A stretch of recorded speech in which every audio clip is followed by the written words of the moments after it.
Siguraduhin natin na ito pong istruktura hindi mananatiling o hindi magiging isang project lang na isip lang natin gumawa ng project, kundi po siguraduhin natin na maipamamana natin to sa mga susunod na henerasyon ng mga Pasigueño.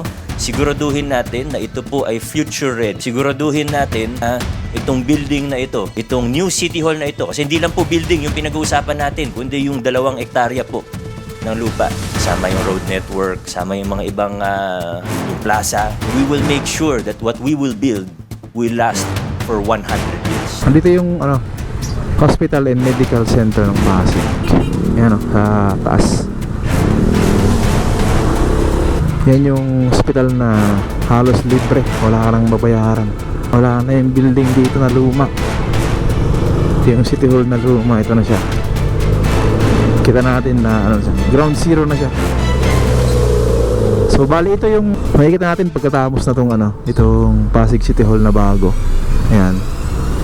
Futuristic yung design, mga kaibigan. Ayan wow. Ang ganda.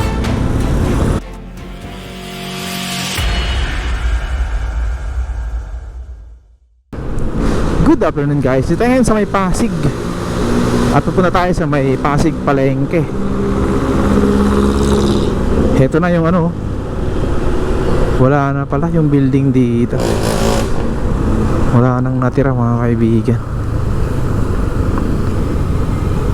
Ayan. Yan dito sa labas, wala tayong nakikitang building na tinitibag.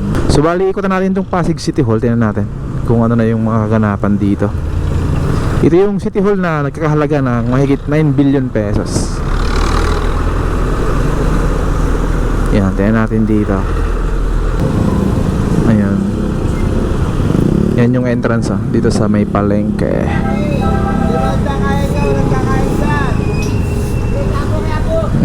Ito rin andito yung Hospital and Medical Center ng Pasig.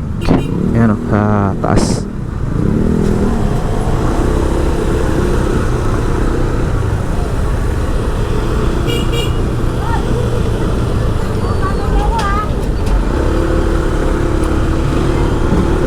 Ito pala yun, yung hospital nila dito.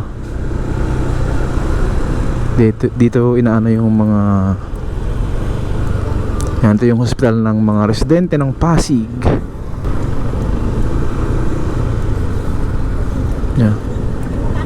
Ganda rin pala yung hospital ng Pasig. Yan siya, ito yung hospital ng Pasig. Ganda.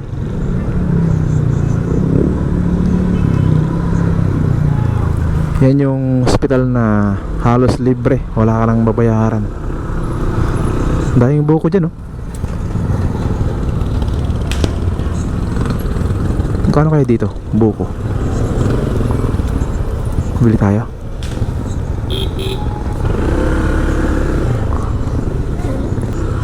Parang mga galing pa sa puno. Bagsakan.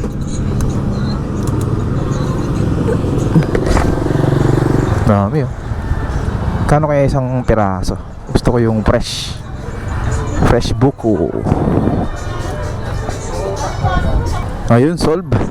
Dami palang gimenta dito Yan may mga stall sila. Yan, may mga stall 1, 2, 3, 4 5, 6, 7, 8 hanggang doon yun sa kabila. So dito banda yung mga bagsakan ng buko. Tapos ito naman yung bentahan na pwedeng tingi. Yan, pwedeng bumili ng isang buong buko. Same lang yung price sa ibang mga lugar. 40 dito. 40 yung isang buong binili natin kanina. So pwede lang kayo bumili dyan. May tag 10, may tag 15, tag 20. Pero yan, may halo ng yan, may sukal na yan. Kaya siya, matamis. Ayan. Patok to sa mga panigurado, sa mga bata galing school.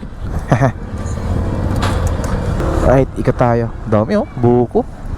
Siguro sobrang dami dito pag yung mga December ganyan, Pasko saka New Year.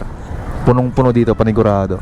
Galing to sa galing sa Batangas sigurado tong mga to. Yan, medyo mahal na rin pala yung buko.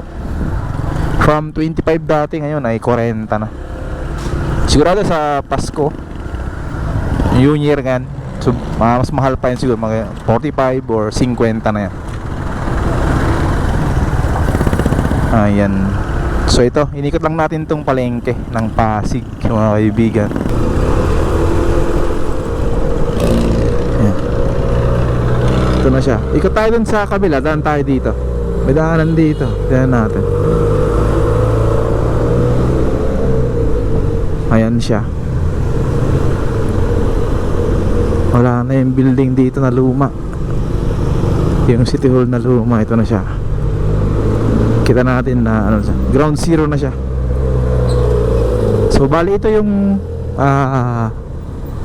makikita natin pagkatapos na tong itong Pasig City Hall na bago.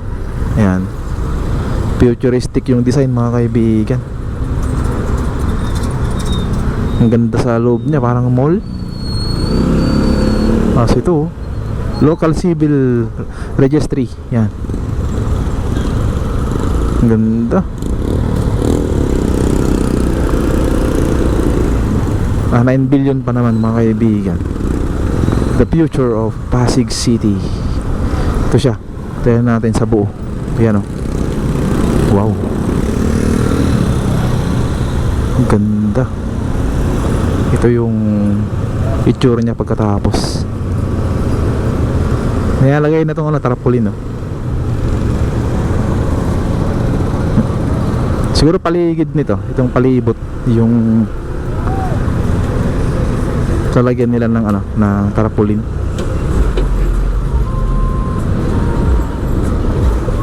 Yan, the new Pasig City Hall. Yan, ginagawa na. Tingnan natin sa gilid, kasi alam ko palibot to. Lalagyan nila ng ganyan. Ito yung design niya pagkatapos. Parang ipapaalam nila sa publiko na ang mga taga Pasig, pag natapos tong Pasig, ganyan yung itsura niya. Grabe. Grabe. Good job, Mayor Vico Soto. Dito tayo sa kanan. Ito naman yung kabila. Ayan. Yan. Nakapalibot nga ito, mga kaibigan.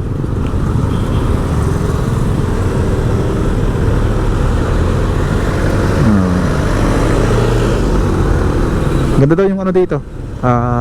Pag nakatira ka sa Pasig, halos libre lahat, pati pag-aaral ng anak mo, mayroong mga notebook, ganun, binibigay nila. Tsaka yung hospital, dito ako haang yung hospital bill, halos zero bill ka raw dito. Yung iba nga pa nga, libre daw yung iba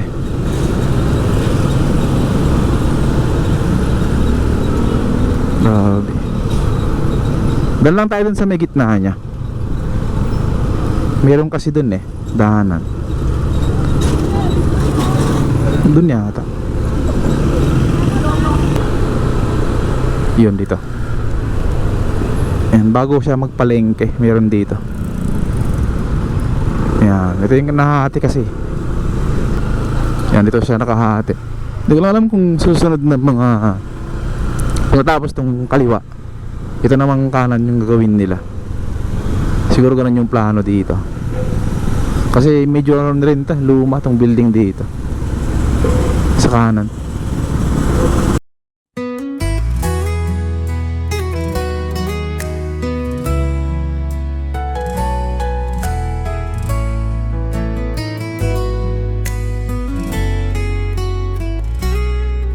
Anong bago ang nakita mo?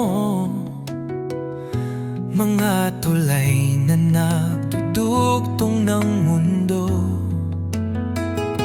kalsadang abot ang bawat tahanan, liwanag sa bukas ating susungin, daang nilalakaran sa pangarap,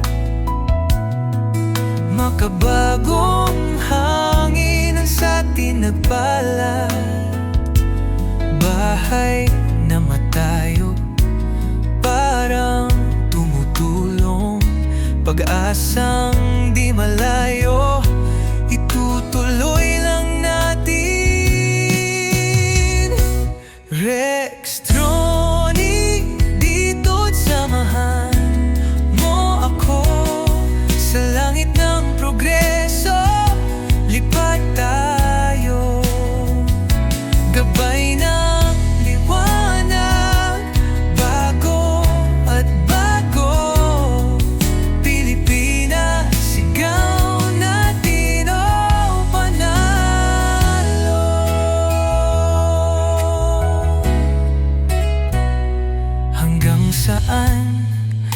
abutin ang ating tanaw.